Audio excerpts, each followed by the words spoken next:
I talked to several league sources across the NBA, and outside of Milwaukee, they're not happy.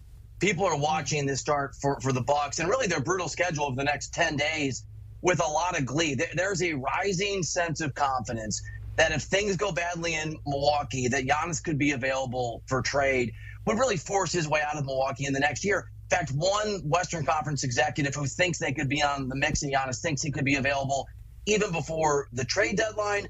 I am told that Giannis has already let some people know that places he's eyeing are Miami and New York. Asher, I'm sorry, the other New York, I'm told it's the Nets and not the Knicks that he has his eyes on if he decides that he wants a move. And I'm also told that Doc Rivers has really expanded his reach in terms of his influence, has, I'm told, taken over. Yo, what's good, YouTube? It's your boy AJ. I'm here with Rage. Is Giannis gonna be a Brooklyn Net? We're gonna break it all down in this video. We heard the talks. We saw Twitter.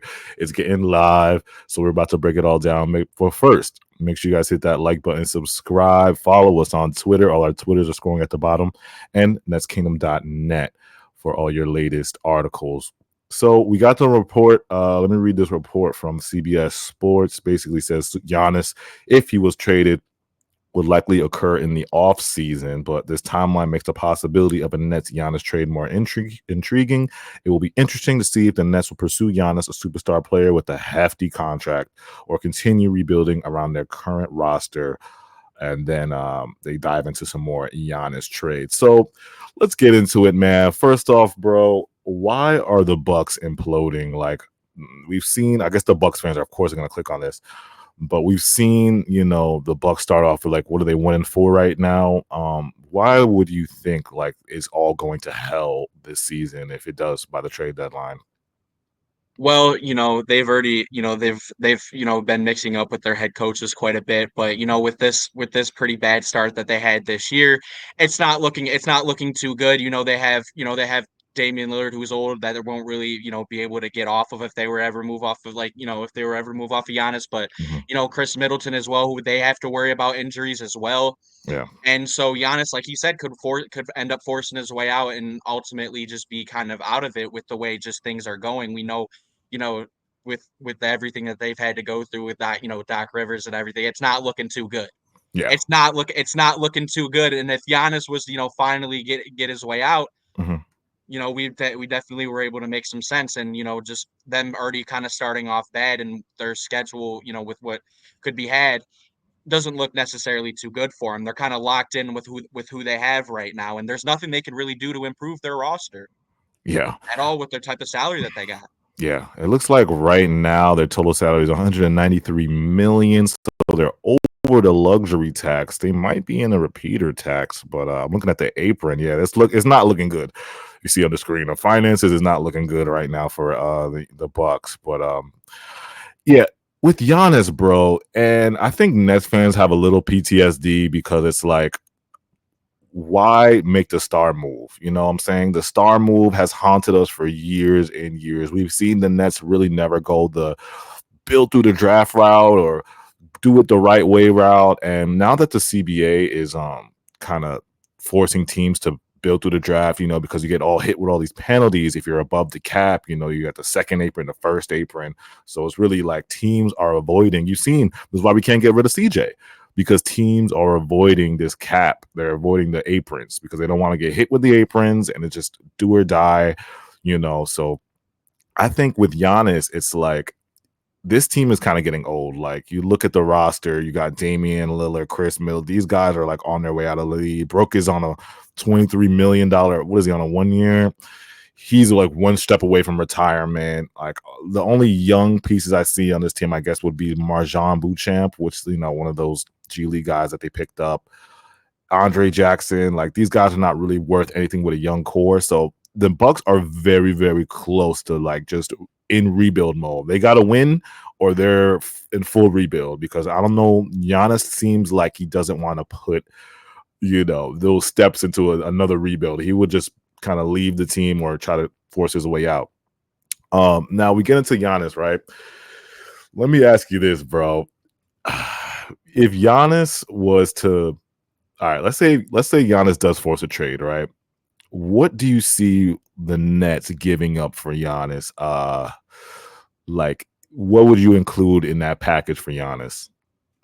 Well, so you're Well, this is for simply the gonna fans. have. Before you start, this is for the fans that are saying, "Oh, you guys are Giannis is an all-star. He's a Hall of Famer. Of course, I want the star." Let's say this is for the fans that want Giannis on the Nets. What kind of package would you give up if you think the Bucks would request? Yeah, You're gonna have to give up almost all of your young guys. You're gonna have to try and match up the salary of that. Cam Thomas is essentially gone in that.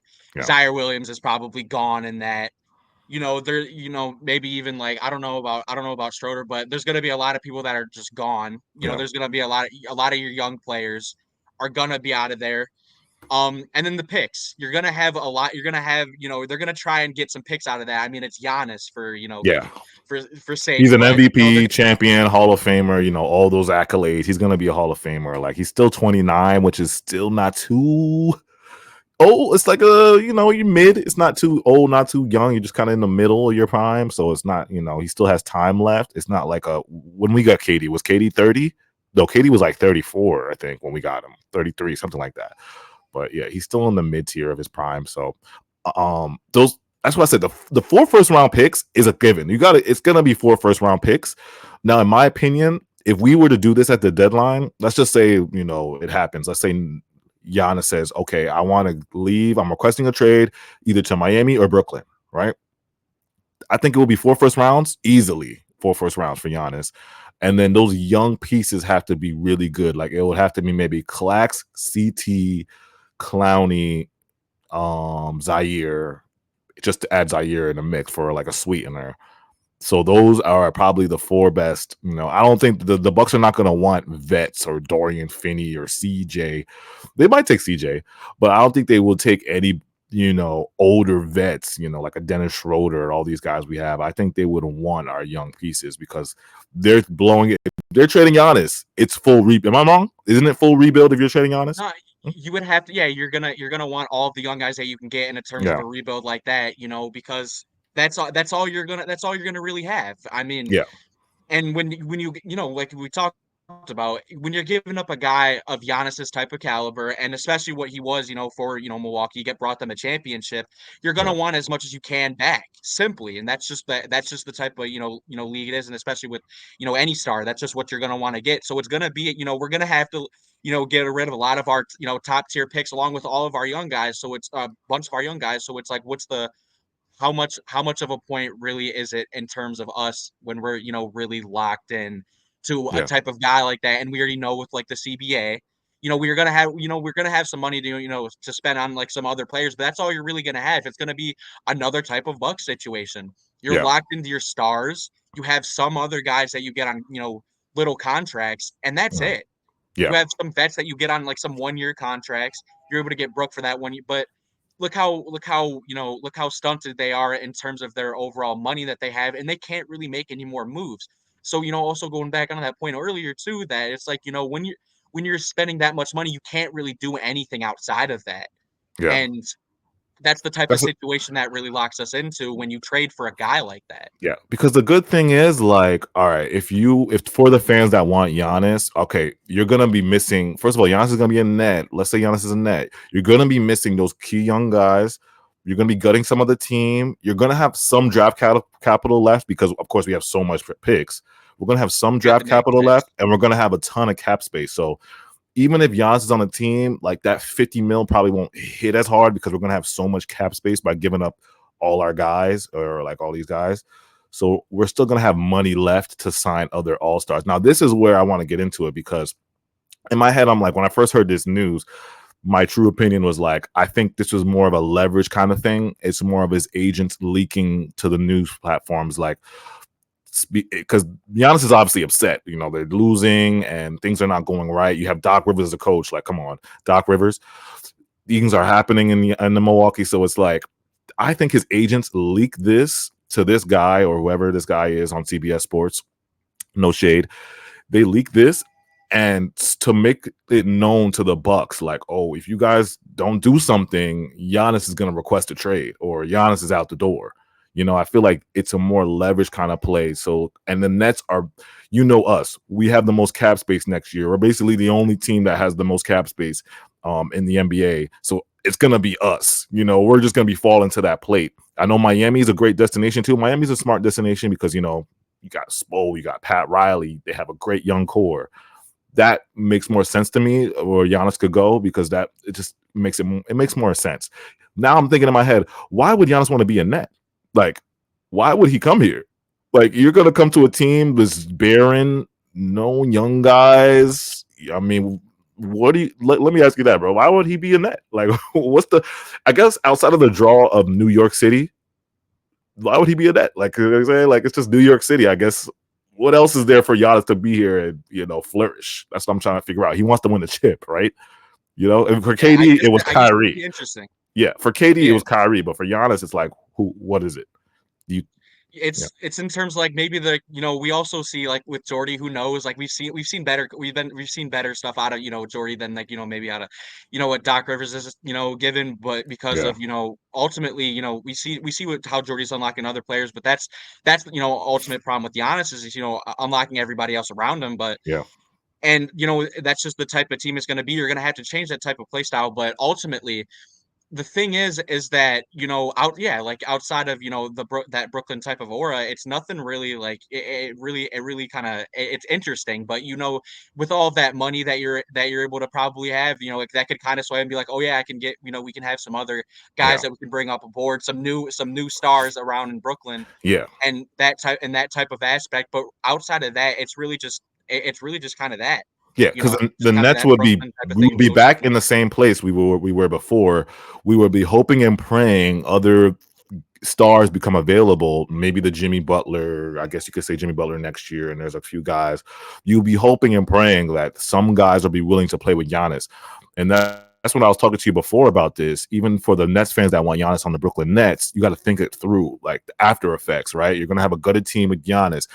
Giannis is kind of like Ben Simmons, right? I'm not saying they're the same player, but just the same type of, you have to build around. If you're going to build around Giannis, you have to put all shooters to affect his play style or it's not going to work.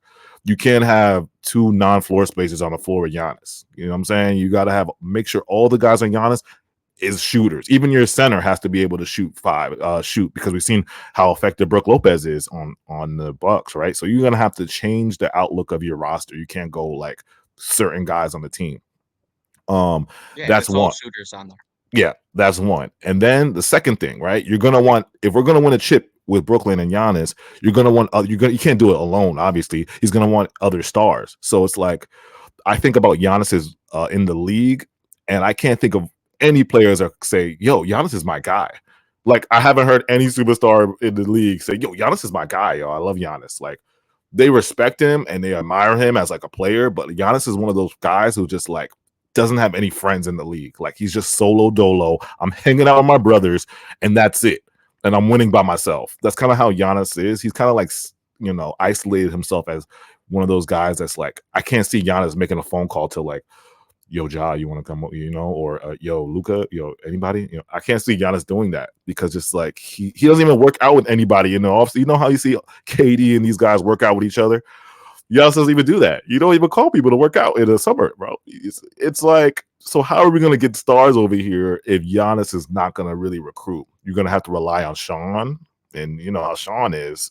So it's like, and then when you get to that point as well, like I was mentioning earlier, and like kind of like you mentioned, but it's like you're going to get locked into those type of players. You're a couple stars that are making a boatload of money, and that's all you really have. You can see why the NBA is trying to drift away from that. And there's only a certain few players in the league where you're gonna give up a complete haul for give up your complete future for one guy. There's only a few type of players, and Giannis just isn't that type of guy. I feel like in terms of right now, he's 29, but and then you think about with this type of play style, when is he going to start to decline? That can't be, it can't be, be like an overly far amount. He'll still be a good player by come 32, 33 years old. But it's like, with that, type of athleticism and his overall play style and his, his ball dominant type of, driving type of dunk play style. It's not going to necessarily go well for the future. It's like another thing where it's like, 2-3 years. And if you don't win in these 3 years, now what? Or 2 years, now what? It's like that's all it really is when you get down to those players, and there's only a certain few, like a Luka or a Jokic where, or maybe, or even John Moran or something, where it's like, Yeah. I'll actually go and, give up entire haul for this, where it makes sense for our future. Yeah, that's a great point, because we gonna bring that up too. That's a great segue. Giannis's game is not going to age well. You know what I'm saying? You're talking about building around stars. His game is just like, is just he can barely shoot. He can barely shoot. How are we gonna build around somebody that can barely shoot? But yeah, last thing, let me know what you think, Rage. Like, are you a yes or a no on Giannis? What's your final take on this, bro? I'm gonna give a wild statement and say no, just like, we've been kind of mentioning, but it just does it, which is the overall aspect of our team, what we've seen over the years, and with the way that NBA is drifting towards and his overall play style, with the way everything's gonna go, I don't see it making sense for us at all. And if anything, at best, it would have to be in the off season when your pick is not good, when we get something that we really don't want. And then you're like, you know what? And then maybe there's somebody else on top that you get with Giannis. That's the best you're going to be able to get in terms of a trade, for Giannis, but it's a big no. Yeah. I'm a big no on it too. Like I said, I'd rather build around. I'm waiting for the John Morant. That's what I'm really waiting for. I'm waiting for the John Morant news. When he's disgruntled and we can get job, that's what I'm waiting for. The John Morant news. So, because I want a player, like I was talking to Rage about this earlier, for the Nets to build around a player, I want a guy that can, first of all, just drop 30 at a dime. I know Giannis could do that. Giannis could drop 30. Yes, he can drop 30. But he's not a shot creator. You know what I'm saying? Giannis is just going to, like I said, when he gets older and that athleticism goes away, it's going to be very hard to just run and dunk on everybody when you're going through injuries and your knees are done. And it's you're going to have to develop another type of game. Like I said, these other all superstars like KD, Luka, Jokic, Wemby, these guys are gonna age like wine because of their game is like skill based. It's very skill based. They're very highly skilled. Kyrie, and we've already seen some injuries out of Giannis too. Like we've already seen. So imagine what that's going to look like in 3 years from now, 2 years from now. Exactly. So when Giannis gets older, that's what I'm worried about. Like his game is just gonna be very, very interesting. I don't know. I'm not gonna say he's gonna fall off a cliff, but it could be somewhere similar to like how Russell Westbrook is right now. I think if Giannis doesn't stay healthy, it's going to be similar archetype to how Russ is right now. And I know Giannis is great and he has the accolades. I'm not taking away anything from him, but it's just the way his game is based on athleticism. It's not a healthy recipe to build for the future with us. You know what I'm saying? We're going to have a 2-3 year window of we got to win now or it's done, So that's why I'm really off the Giannis talk. Like I said, I'm waiting for the John Morant news. I would do it for Ja. I would do it for Luka. I would do it for Jokic. There's certain players I would like, okay, you want to empty the gun? I'll empty the gun for those guys. I will empty the gun for those guys because they're young and they're very, very, like I said, skill-based. You could build around. They raise everybody's floor. I don't want a guy that's just going to drop 30. I want a guy that's going to make everybody on the team better. You know what I'm saying? And I think those guys like a Luka and Jokic and even Ja, because Ja's ability to raise everybody's floor with his motor and energy is very, very eye-opening. And then, Luka and Jokic are just amazing playmakers. They can just raise everybody's floor and make everybody better. So those are the type of guys I want to empty the tank for. It's not Giannis, in my opinion. And I'm not saying like, Giannis is terrible, but it's just not, I'm off the Giannis train. I'll say that. For me, it's a big no. I'm good off Giannis. So I'd rather just take the young route, take the Cooper Flag route, Ace Bailey route, and see what happens. Now, if you come back to me in a year and we don't have that number 1 pick, or if we get a number 5 or number 6 pick, I might be more. I'll think about it. I'll think about it a little more. If we get a number 6, we don't get the draft that we intended. I'll think about it a little more. You might be able to convince me a little more, but I still would probably lean more towards a no for me for Giannis. But yeah. Let us know in the comments how you guys feel about Giannis possibly being a Brooklyn Net. The Bucks are imploding. If you're a Bucks fan, what is your opinion on this? Do you think Giannis would choose Brooklyn? Do you think Giannis would choose Miami? Or do you think this is all a leverage play by his agents to get, the GMs and ownership, make them stand on their toes? Like, hey, if you guys don't sharpen up, it's curtains for us. We're out of here. So let us know in the comments how you feel about Giannis. Bucks fans, let us know how you feel. Hit that like button, subscribe, follow us on Twitter. All our Twitters are scrolling at the bottom. And NetsKingdom.net for the latest articles. Appreciate you guys so much. We'll be back.